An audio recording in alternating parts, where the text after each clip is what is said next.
Okay, here's something you found interesting.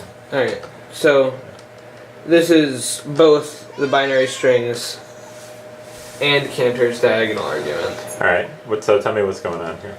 So this is a list of all the rational numbers. Of all the rational numbers. Yeah. I think. And well, let's be sure about that. So this is describing binary strings. It's a way of coloring the counting numbers black or white. All right. And then we picture an infinite row of colored boxes like that. Okay. And then 2 to the aleph naught is the name of the set of all binary strings. Okay. And then here is the question if aleph naught and 2 to the aleph naught are the same size. Okay. So we have a list, not necessarily of rational numbers, but what are the things in this list? It's binary strings. Okay. Great. So we have aleph and 2 to the aleph naught. Sorry, my alephs are not great going through the tripod. First of all, why is the set of binary strings 2 to the aleph naught?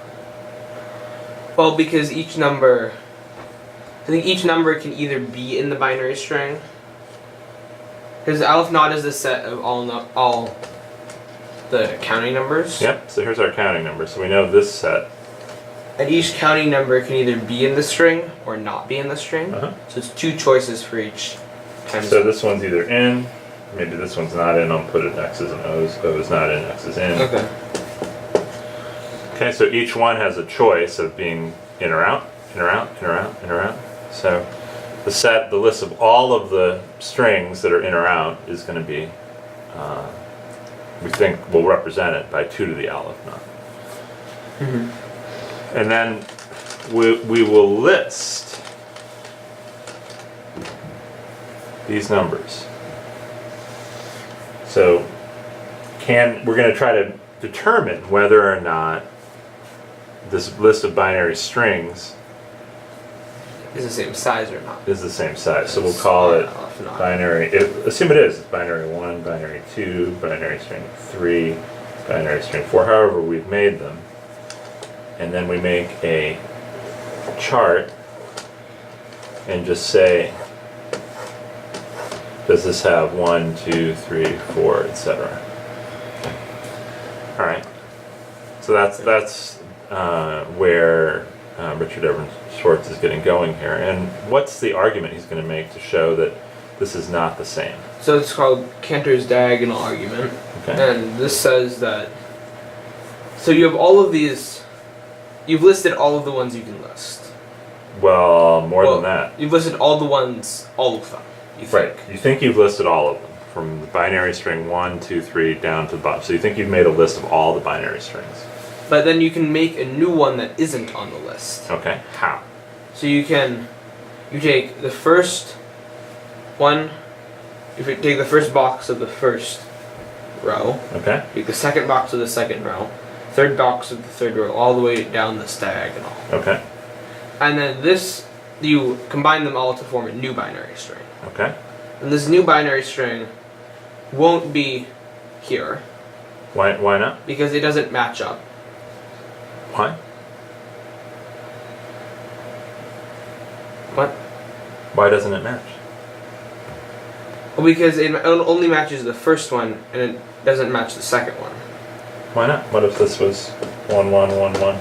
So one was in the first one and at the first position, and 1 was in the second one at the second position. I think you reversed. So you took all the numbers, took all these things, and if they were black, you turned them to white. If they were white, you turned them to black. Oh. Okay, so if this was the case, I'm going to just write our new number we're making down here. Let's say it went like this. So 1 is in, 0 is out, and we make the number down here 0, 0, 1, 0. We flip the number. This doesn't match up. First digit doesn't match up with the first digit. If the first one second doesn't match with the second one, and so on.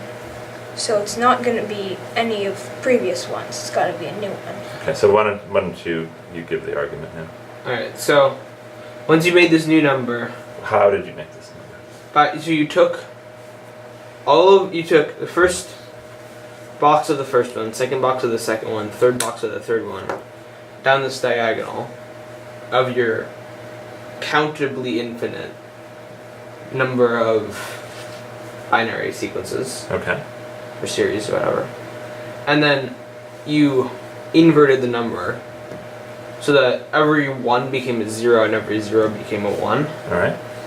And so in this way you've made a new number because it can't match any of your previous ones. When you reverse it, you made sure that at least one digit didn't line up.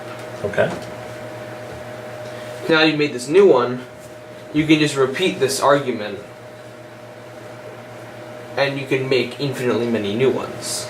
Okay, so what is that telling you? So it's telling me that this infinity, the set of binary sequences, is larger than our previous infinity, if not. Okay, so that's the crux of the argument. So why is it larger?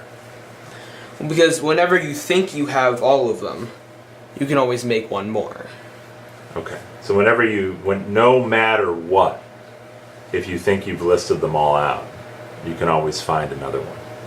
And also, you could also possibly you could create this string of Aleph Not. You could write all of the binary numbers out and just do this. Uh-huh. So then you'd get one more and two more and so on. The Aleph Not. Interesting. Okay, so let's talk about the implications of this.